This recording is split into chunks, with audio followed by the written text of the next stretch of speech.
이렇게 소중한 하나님의 말씀을 함께 되어서 매우 반갑고 또 감사합니다. 여러분, 지난 7, 8월 달에 우리나라에 특별히 서울의 집값이 참 많이 올랐다고 합니다.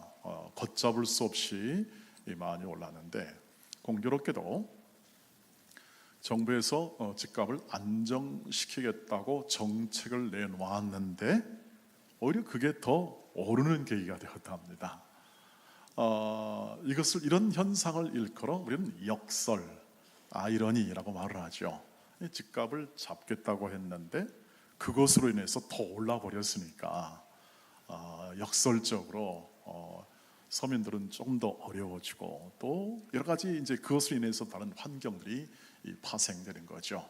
이걸 일컬어 역설적인 현상이라고도 말을 하고, 또 이것은 뭐 사람들이 잘해보고자, 좀 더 잘해보고자 했지만 그것이 뜻대로 되지 않아서 더 어려운 형편으로 된 그러한 상황이 되었습니다.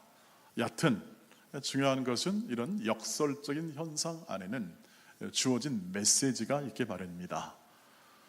다시는 집값 잡겠다고 정책을 내놓지 말자, 뭐 이런다든 말이죠. 뭐 어떤 메시지가 있을 거 아니겠습니까? 교훈이 있고 담긴 메시지가 있어서 그러지 말자, 또 그렇게 하자, 뭐 이렇게 마음 먹자, 이렇게 정책을 피자 하는 그 안에 우리의 삶의 교훈도 나오고 메시지도 나와, 이것을 우리가 가지고 또 뭔가를 해볼 수 있는 그러한 재료가 되기 마련이죠. 여러분, 저와 여러분의 구원, 이 구원받은 삶, 우리가 예수를 믿고 구원 얻는 삶은 그 모든 것이 출발이 은혜라고 말씀을 드렸습니다. 근데 그 은혜라는 말은 곧 우리의 뜻이 아니라 우리의 상상을 뛰어넘는 그 안에 역설이 있다는 사실을 얘기합니다. 즉 인간의 지혜를 뛰어넘는 하나님의 지혜. 그래서 인간이 계획하고 인간이 생각하고 만들고 하지만, 그러나 하나님께서는 그것을 통하여 사용하여 뛰어넘어 하나님의 뜻을 이루신다. 이건 굉장한 일이 되겠습니다. 저와 여러분이 갖는 신앙생활에서 그것을 이해하고 그 하나님의 방법을 이해하고 그 하나님의 인도하심의 원리를 이해하게 될 때 우리의 신앙생활은 훨씬 더 깊고 풍성하게 저는 되리라고 확신합니다. 그런데 오늘 이 본문을 보시면 이 모세 탄생에 관한 이야기와 그가 애굽의 궁정 안으로 들어가게 된 이야기가 나옵니다. 1절부터 10절까지. 이 여기는 진짜 하나님의 구원의 출발자, 구원자 모세로 이 땅에 아기로 보낸 다음에 그가 자라게 되는 과정이 전부 다 역설적인 내용으로 가득 차 있다 하는 것을 성경이 보여줍니다. 어떤 역설입니까? 예컨대 이것입니다. 그는 바로의 탄압 정책과 그리고 모든 살해 정책으로 인하여 가장 위험한 환경에 처해 있었습니다. 사람이 태어나서 가장 위험한 환경이 뭡니까? 전쟁 중일 때입니다. 전쟁 중일 때. 여기 죄송합니다. 1950년생이신 분과 51년생과 52년생과 53년생이 여기 한번 고개를 끄덕끄덕 해주시기 바랍니다. 어르신들에게. 네, 예, 그렇습니다. 이분들 고생 부재하게 했을 겁니다. 전쟁 중에 얼마나 고생하겠습니까? 뭐 먹을 게 제대로 있겠습니까? 살 곳이 있겠습니까? 낙동강 저 강 밑에는 뭐 완전히 뭐 다 공산군의 치하에 있었고 적군이죠. 쉽게 말하면 어쨌든 북한이 내려왔으니까 말이죠. 그런 상황 가운데 태어나신 분들이니까, 그래도 얼굴이 말짱하시니 하나님의 은혜인 줄 믿습니다. 네, 아주 이렇게. 근데 이게 여러분, 이 지금 모세가 태어난 환경은요, 태어난 즉시 죽이는 겁니다. 남자아이는 나일강에, 여러분 나일강에 악어들이 득실되죠. 5m, 7m짜리 이 세상에서 가장 큰 악어들입니다. 그 악어들이 득실되는 이 나일강가에 어떻게 합니까? 던져버립니다. 이건 죽는 거죠. 태어나자마자 죽을 운명이죠. 근데 어떻습니까 여러분? 태어나자마자 죽을 운명의 가장 가혹함, 그런 환경 속에서 그가 어디로 들어가죠? 세상에서 제일 안전한 곳으로 들어갑니다. 애굽 왕국으로 들어간다는 거죠. 이것은 역설이죠. 가장 비참한 환경 속에서 처해져야 할 운명이 어떻게 합니까? 바로의 탄압 정책으로 말미암아, 그 정책으로 말미암아 그저 갈대 상자에 넣어서 어떻게 되나 보자 하고 그렇게 하는 행동 결과가 결국 어떻게 합니까? 애굽의 궁정으로 들어갑니다. 여러분, 바로는 그 당시 세계 최강의 왕이었습니다. 최강 왕이었기 때문에 그 왕의 명령은 곧 법이고 그 법에 따라서 나라는 통치하고 다스려야 합니다. 그 법이 없으면 질서가 성립되지 않기 때문에 왕의 명령은 지켜줘야 합니다. 그리고 무엇보다도 그 신하와 백성들이 지켜줘야 합니다. 그런데 이 탄압 정책과 살해 정책을 정면으로 깬 사람이 누굽니까? 그의 딸입니다. 그의 딸이 깨요. 그러니까 바로가 가장 믿었던 사람이 그걸 깨는 거예요. 이 모든 이스라엘 백성의 이방 민족이 수가 억지 않은 걸 탄압하기 위한 정책적, 요즘 말로 하면 이주민이 자기의 자국민을 갖다 삼키는 것을 억제하고자 그들이 폈던 정책을 누가 무력화시키냐면 그의 딸이 무력화시킵니다. 그 이유는 알 수 없어요. 왜 그 딸이 바로의 자기 아버지의 정책을 뒤집어 이 히브리 사람, 그 바로가 딸이 히브리 사람인 줄 알았습니다. 아버지가 분명히 낳으면 죽이라고 한 명령이 시퍼렇게 살아있음에도 불구하고 그 히브리 아기를 살리고자 했던 마음이 딱 하나 표현되는데 오늘 말씀을 보면 불쌍히 여겼다. 이건 하나님의 마음인데 하나님은 기록되지 않아요. 성경 안에 기록된 하나님은 없고 그저 히브리 이 사람을 본, 이 아이를 본 애굽의 바로의 딸이 불쌍히 여겨 이 아이를 구원합니다. 그리고 애굽의 궁정으로 들어가서 왕자로 삼아 교육을 시키는 호사를 누리게 합니다. 바로가 백날 정책을 펴도 그 딸이 딱 숨기고 있으니까 그건 보나마나 바로의 정책은 실패할 것이 뻔합니다. 여러분은 어떻습니까? 이런 일들이 앞으로 계속됩니다. 역설적인 구원의 역사가 계속되어 진행합니다. 앞으로 이스라엘 백성을 죽이기 위하여 애굽의 군대가 이스라엘 백성이 탈출하여 홍해 앞바다에 이랬을 때는 다 죽었다고 했습니다. 애굽 군대한테 다 죽었다고 했습니다. 애굽은 그 생각했습니다. 니네 이제 죽었다. 근데 누가 죽습니까? 애굽의 군대가 다 죽습니다. 그러니까 사람의 생각과 사람의 계획은 계속 압도하며 이스라엘 백성과 선민 백성을 억압하는 것 같은데 하나하나 깨져가면서 어떻게 합니까? 하나님의 구원은 이루어져 갑니다. 역설적으로 광야 생활은 가장 힘든 생활입니다. 광야는 생산력이 없다는 뜻을 말합니다. 거둘 것이 없어요. 그런데 그 광야에서 이스라엘 백성은 가장 많이 거둡니다.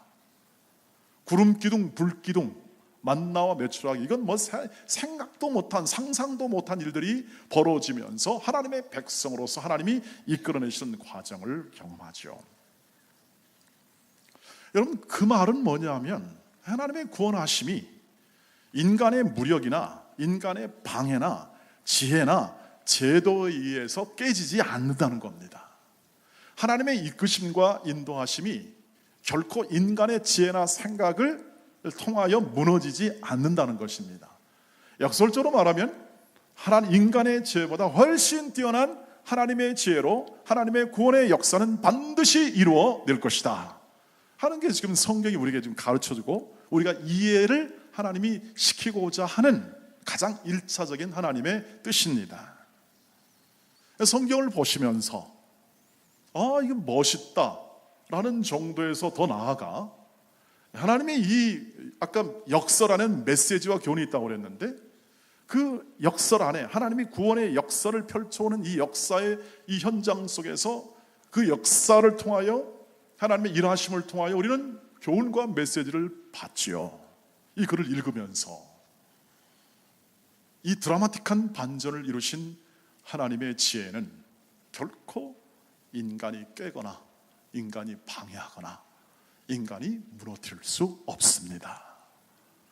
하나님의 계획과 그 영광스러운 은혜의 모든 인도하심은 이 세상 끝날까지, 아까 우리 성가대가 멋있게 찬양을 했습니다.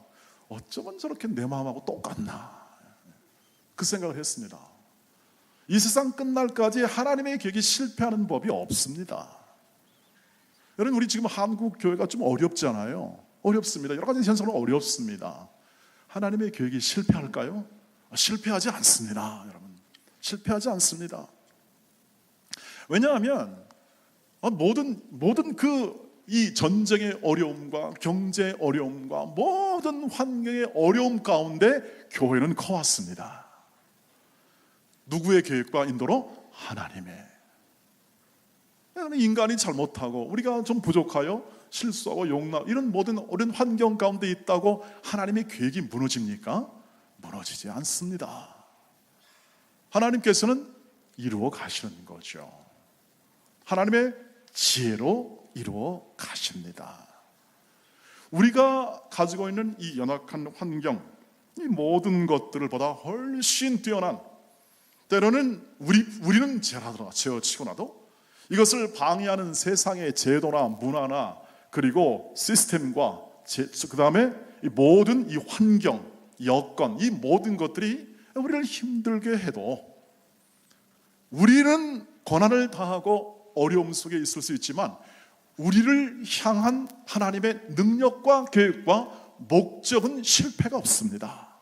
그걸 얘기하는 겁니다. 아무리 바로가 아무리 여러 가지를 써도 하나님의 구원의 지혜는 하나님의 사람들을 온전히 세워낼 것이다. 그런 이 말씀으로 오늘 우리에게 허락하고 있습니다.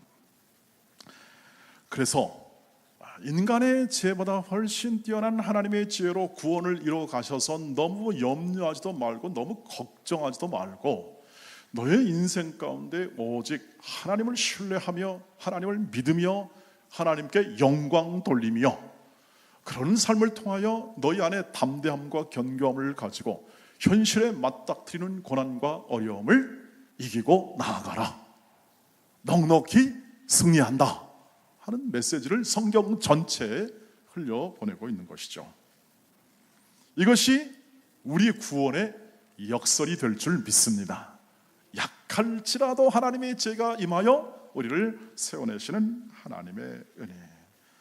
그래서 구약의 모든 이 백성들의 마음, 신실한 하나님의 백성들의 마음의 한결같은 고백입니다. 그것을 이사야가 이렇게 표현합니다. 한번 읽어볼까요? 같이 시작. 이도 만군의 여호와께로부터 난 것이라. 그의 경영은 기묘하며 지혜는 광대하다. 아멘. 이사야가 이런 말씀을, 메시지를 선포합니다. 더불어 이 말씀이 있습니다. 55장 8절로 9절도 같은 맥락입니다. 한번 읽어볼까요? 이는 내 생각이 너희의 생각과 다르며 내 길은 너희의 길과 다름이니라. 여호와의 말씀이니라.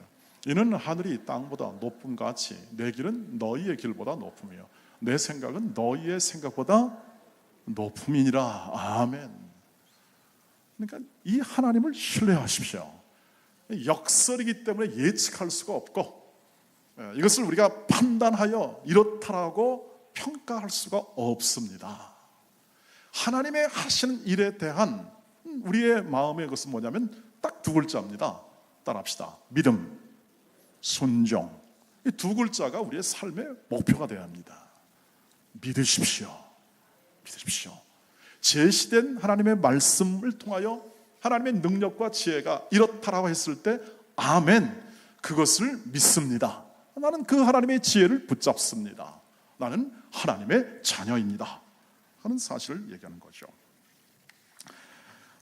이러한 그 고백을 시편 기자도 같은 맥락으로 고백했습니다. 한 번 말씀 더 읽죠. 시편 104편 24절 말씀, 시편 기자의 고백입니다. 시작. 여호와여 주께서 하신 일이 어찌 그리 많은지요.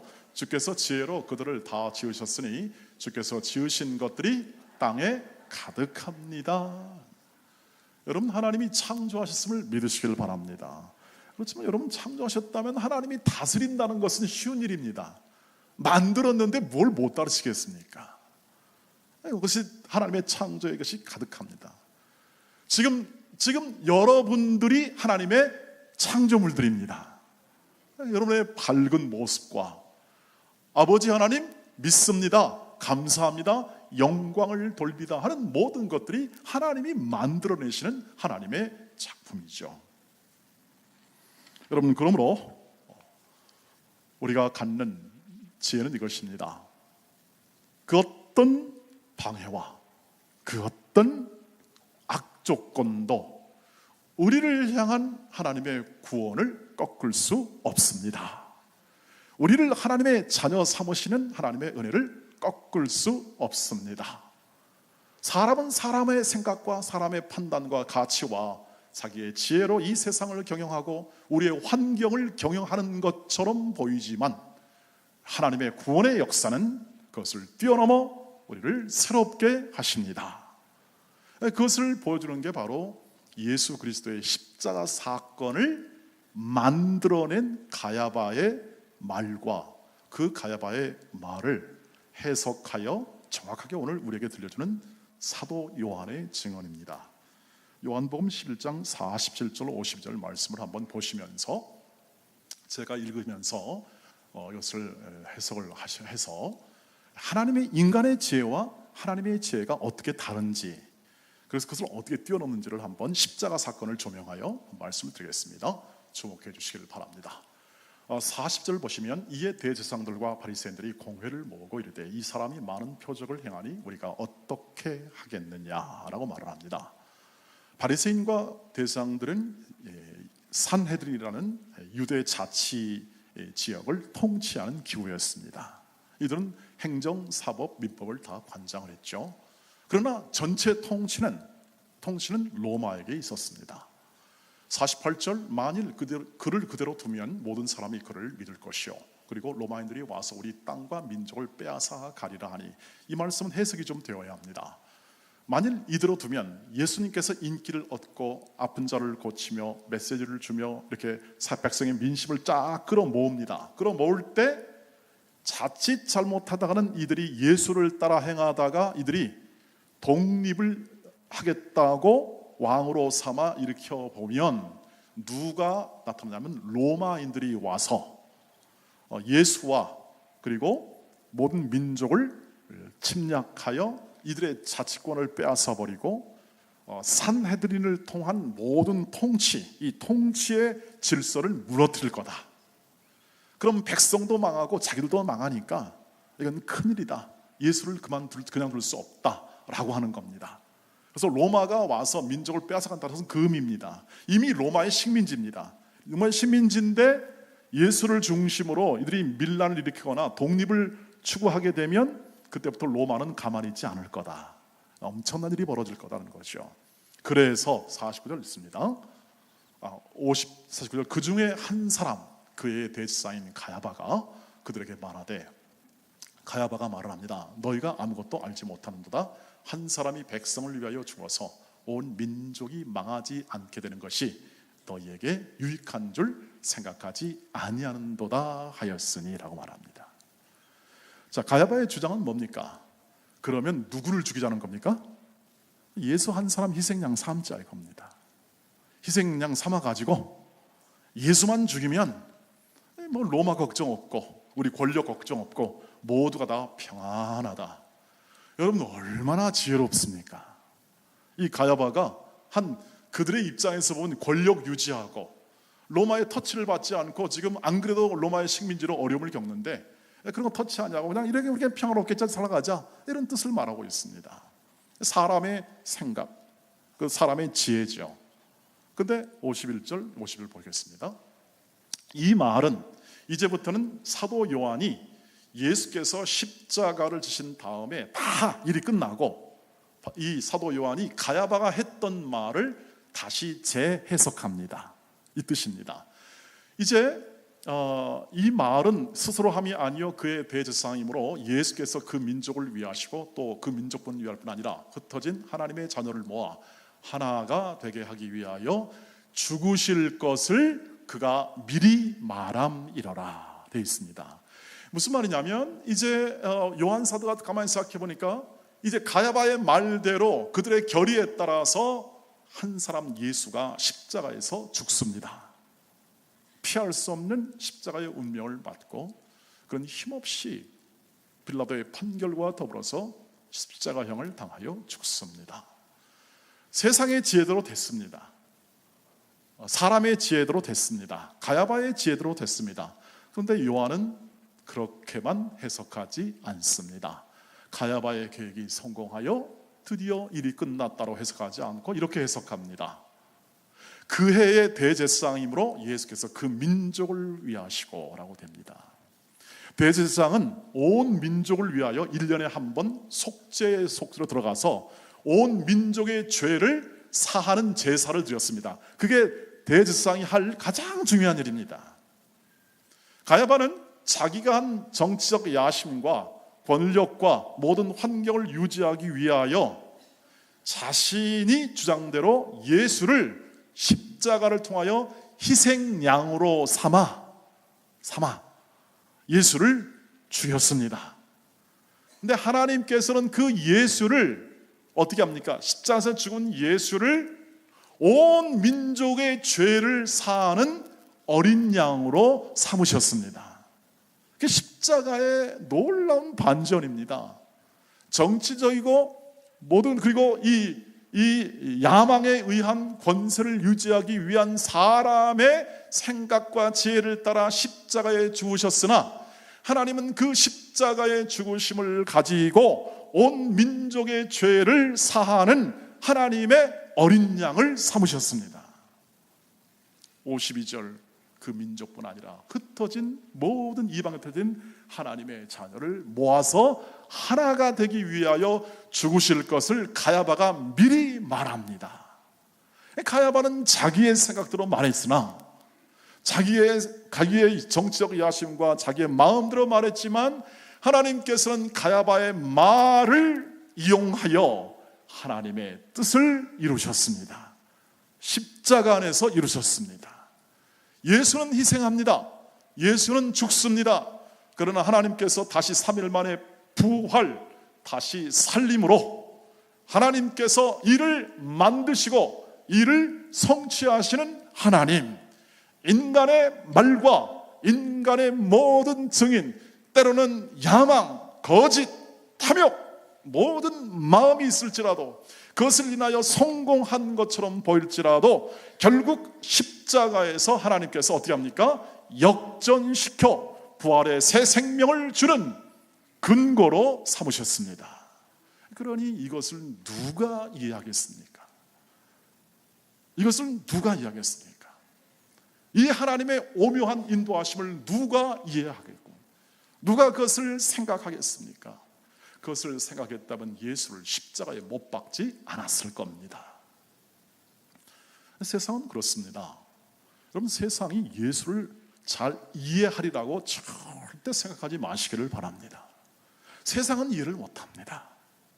세상은 예수를 이해하지 못합니다. 생각해 보십시오. 예수가 이 땅에 오셔서 하나님의 뜻을 행합니다. 이 말은 하나님께서 이 땅에 예수를 보내어 하나님께서 진짜 일하시는 겁니다.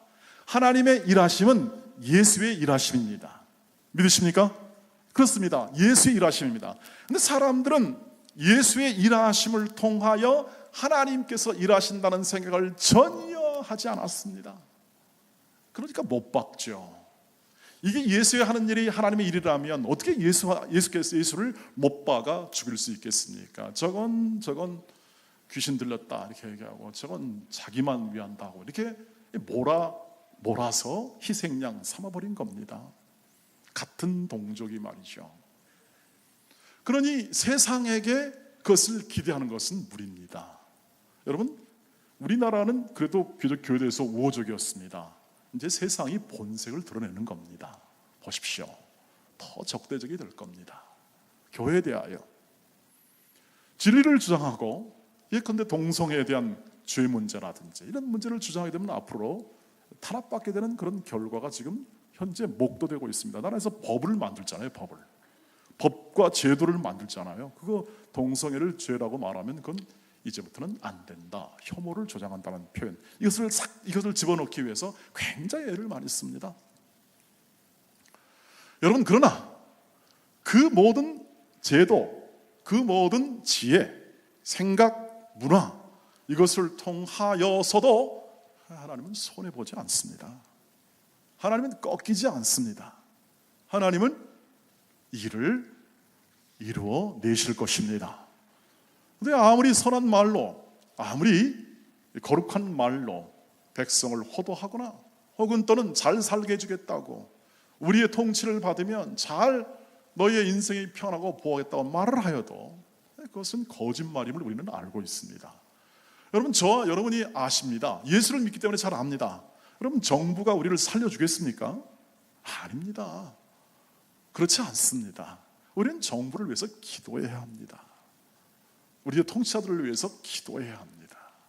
그들이 잘하도록. 왜? 잘 못할 것이 예견됩니다. 세상이 여러분 우리를 구원하지 못하기 때문에 우리를 잘해줄 수가 없습니다. 우리는 우리의 기대를 좀 더 낮추고, 그죠? 정부가 제대로만 서 있으면, 그리고 제대로만 하나님의 의에 통치합한 마음을 가지고 통치하기를 위해서 우리는 기도하고 하나님의 개입과 하나님의 지혜를 이끌 것을 간절히 기도하면서 우리의 할 일과 우리의 행할 일을 잘 하는 것이야말로 이게 나라의 충성이 되고 우리의 신앙생활의 가장 중요한 기본이 되리라고 생각합니다. 그렇습니다. 사랑하는 우리 돈의 가족 여러분, 하나님께서 행하신 모든 지혜, 이 광대하고 기묘한 지혜로 저와 여러분을 구원하십니다. 우리는 이 믿지 않는 세상, 그리고 예수의 사역과 예수의 은혜와 예수의 인도하심을 따라가는 삶에 대해서 전혀 인정하지 않으려고 하는 세상 속에 살기 때문에 고난을 받을 수밖에 없습니다. 저와 여러분이 믿는 하나님의 지혜가 바로에 의해서 부정되고 그의 통치에 의해서, 이 세상의 문화에 의해서, 그리고 제도에 의해서 그렇게 어려움을 겪을 수밖에 없습니다. 그러나 그 상황 속에서도 하나님께서는 하나님을 믿는, 그 하나님의 통치하심과 다스림을 믿는 사람들을 통하여 역사하십니다. 그것이 바로 히브리서 11장 23절에서 이 모세 부모에 관한 해석을 다시 하게 돼서 나타난 결과입니다. 한번 보시죠. 시작. 믿음으로 모세가 나타났을 때 그 부모가 아름다운 아이임을 보고 석 달 동안 숨겨 왕의 명령을 무서워하지 아니하였다. 이게 가능한 게 뭡니까? 믿음이라고 말씀했습니다. 믿음의 해석을 했습니다. 그런데 여러분, 그 당시 모세 어머니가, 또 부모가 가졌던 믿음이라는 게 무엇입니까? 숨기는 겁니다. 두려움과 이 두려움, 걸리면 이거잖아요. 걸리면 한 가족이 다 범법자가 되고 완전히 한 가족이 망하는 것입니다. 그러나 이 모세의 부모는 그 마음 가운데 뭐가 있었습니까? 하나님이 우리와 함께 하신다. 이게 바로 믿음의 전제 조건이잖아요. 하나님이 계시는 것과 그를 찾는 자들에게 상 주시는 이심을 믿어야 할지니라. 믿음은 그분이 계시다는 것과 그분을 찾는 자들에게 하나님은 상 주시는 이시다. 단순하죠. 여러분, 저와 여러분이 지금 하나님이 계심을 믿습니다. 믿기 때문에 왔습니다. 그리고 우리 하나님 말씀을 듣습니다. 하나님이 계시기 때문에 목사를 통하여 음성을 들려주시고 이 말씀을 재해석을 통하여 하나님의 뜻을 증언하는 증언을 듣습니다. 그것이 내 마음에 차오르든 안 차오르든 여러분 하나님을 믿고 하나님을 따라 이 하나님의 전해와 하나님을 경배하고 이 믿음의 바탕을 통하여 우리는 이 땅을 살아가 우리 가정을 환경과 모든 삶의 여건 속에서 우리는 하나님의 뜻이 이루어질 줄 믿습니다 하는 하나님의 살아계심에 대한 이해와 생각을 가지고 살아갈 것입니다. 그 하나님의 그 삶에 하나님의 지혜가 담겨 있고 하나님의 지혜가 여러분을 이끌고 있음을 기억해 주시기를 바랍니다. 그것이 믿음의 삶이며 그 믿음의 삶이 내 인생과 내 모든 환경 가운데 나를 하나님의 자녀의 온전한 자리까지 이끌어 줄 믿습니다. 그러니까 여러분의 회사에서도 마찬가지로 뭐 좀 연약한 부분이 있어도 이놈의 회사 개판에 이렇게 말하지 마시기를 바랍니다. 주님, 이것을 통하여 저를 어떻게 하나님의 지혜를 깨닫게 하시렵니까? 주님, 저를 통하여 어떻게 이 회사가 좀 더 나아질 수 있겠습니까? 이것이 하나님의 살아계심을 믿고 그분의 인도하심을 믿는 믿음의 사람들의 직장 생활의 기초가 되리라 생각하고, 그 믿음 생활의 가장 중요한 부분이 될 줄 믿습니다. 교회도 마찬가지입니다. 여러분, 교회는 여러분의 뜻과 여러분의 생각대로 움직이지 않습니다. 죄송합니다만 여러분이 다 투표를 하고 직분자를 세우고 다 민주주의니까 다 하는 것 같지만, 여러분, 궁극적으로 하나님의 지혜가 다스리고 인도하십니다. 그것을 우리가 확인하는 겁니다. 그것을 확인하고 또 하면서 우리가 할 일은 무엇입니까? 하나님이 계시기 때문에 우리가 너무 걱정할 일이 아니다. 하나님의 영혼과 그리고 또 우리의 교회를 세워내시는 하나님께서 우리를 이끌어 주시고, 우리 하나님께서 허락한 이 믿음의 부모처럼 믿음의 선배들, 장로님들과 권사님들과 또 혹은 모든 지금까지 신실하게 믿음으로 살았던 사람들에 의하여 하나님이 지혜를 더하사 그 일을 이끌어 주신다 하는 것을 믿으며 살아가시기를 주의 이름으로 축복합니다. 여러분의 가정도 마찬가지입니다. 모세의 부모가 이 가정에 대하여 어떻게 생각했습니까? 이 아이의 용모의 준수함을 봤습니다. 세상에 여러분, 자기 아들, 딸이 용모가 준수하지 않은 사람이 누가 있습니까? 다 준수하죠. 심지어는 제 아들도 준수하더라고요. 처음에 태어났을 때 웬 털이 이렇게 많은지, 내 아들 맞아? 그랬습니다. 그러나 준수합니다. 여러분, 그 안에 믿음이 있고, 얘가 하나님의 자녀다, 얘가 하나님의 아들이요 딸이다. 왜? 나의 믿음 안에서, 나의 믿음의 언약 안에서 출발한 이 아들, 딸들이 이렇게 내 가정에서 태어났으니 여기는 하나님의 뜻이 반드시 있다. 모세 부모가 생각하는 것이죠. 하나님의 뜻이 있다, 하나님의 계획이 있다. 그러니 어떻게 합니까? 세상의 왕의 명령보다 그저 두려움이 있고 겁나지만 끝까지 아이가 울음소리를 억제하는 그 순간까지 어떻게 합니까? 숨기고 하나님의 뜻을, 즉 하나님의 백성의 생존을 위해서 애쓰는 거죠. 사실 생존을 위하여 애쓴 겁니다. 그랬을 때 하나님이 바로의 공주의 마음도 움직이시고, 그 마음 가운데 불쌍히 여기는 마음도 허락하시고, 그래서 얘를 양아들 삼아야겠다, 이건 뭐 하나님의 은혜가 아니면 안 되는 얘기죠. 그런 마음도 허락하셔서 일들을 이루어 가심을 저와 여러분이 바라볼 수 있게 되기를 주의 이름으로 축복합니다. 여러분, 환경이 어려우시죠?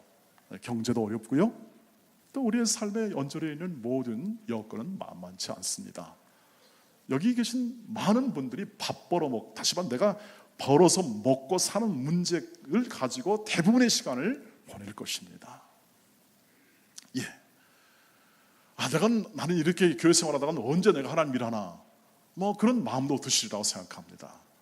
여러분이 일상생활에서, 직업생활에서 그렇게 밥 벌어 먹고 또 이것을 이루기 위해서 애쓰고 성실하게 사는 것이 하나님의 뜻입니다. 하나님의 구원하심입니다.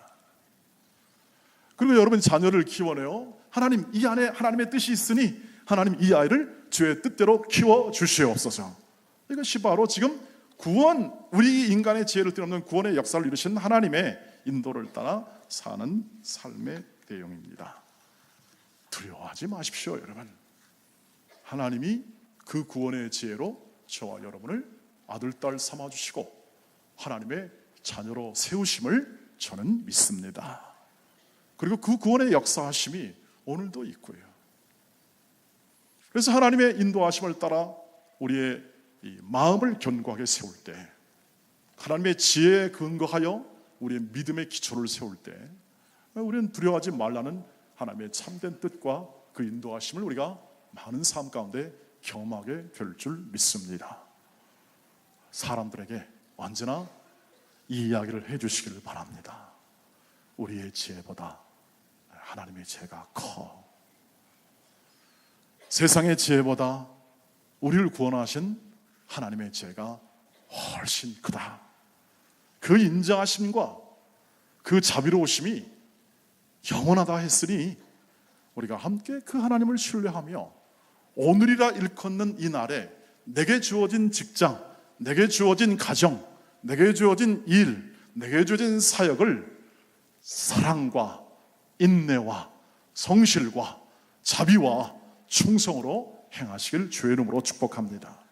하나님이 우리에게 허락한 이런 한국의 부요함, 특별한 또 하나님의 인도하심을 쓸 수 있습니다. 경제도 어려울 수도 있습니다. 생각해보니 그 모든 어려움 안에도 우리를 이끄시는 하나님의 지혜와 계획이 담겨 있을 수 있다 하는 생각을 우리는 할 수 있을 만큼 믿음의 세계에 더 근접해 들어가기를 원합니다. 그리고 우리는 그 사실을 확인하면서 오늘을 그리고 또 내일을, 이 가을을 살아갑니다. 영롱한 햇빛이 이 고운 단풍 사이로 뚫고 들어와 우리의 삶에 하나님의 인도하심에 대한 부요함을 깨우치듯이, 이 말씀이 저와 여러분의 모든 심령 속에 꿰뚫어 우리를 인도하시고 우리를 구원하시는 하나님의 역사하심과 그 지혜로우심은 측량할 수 없을 만큼 역설적이고, 오늘 그 역설의 능력의 구원의 하나님이 우리를 휘감아 우리 인생과 우리 가정과 일터를 이끄심에 대한 감사와 찬양이 이 11월에 풍성하기를 주의 이름으로 축복합니다. 기도하겠습니다. 이제 기도할 때 우리 다 함께 기도하겠는데요, 기도할 때 주여 이 하나님을 더 신뢰하게 하옵소서. 믿음 주시옵소서. 걱정과 근심을 십자가 앞에 내려놓고 오늘도 세상의 지혜보다 더 뛰어난 하나님의 지혜로 나를 인도하심에 대한, 내 가정을 인도하심에 대한, 내 자녀를 인도하고 내 교회를 인도하심에 대한 확실한 신뢰와 믿음으로 살아가게 하시고, 사람에 대한 원망과 근심, 불평 혹은 또는 모든 불만, 이런 모든 부분들은 우리가 하나님의 자녀가 가질 태도가 아니라 그것은 세상 사람들이 하게 하시고, 저는 오직 믿음과 소망과 사랑으로 삶을 살고 성도를 섬기며 교회를 섬기며 직장과 가정을 섬기게 하옵소서. 그리고 여러분 마음 가운데 생각나는 가족의 VIP, 친구 VIP, 그 다음에 여러분 가족이 아니는 여러분 주위에 있는 이웃 VIP, 그 다음에 동료 VIP를 마음에 새기면서 그들을 위해서 간절히 기도하겠습니다. 다 같이 기도하겠습니다.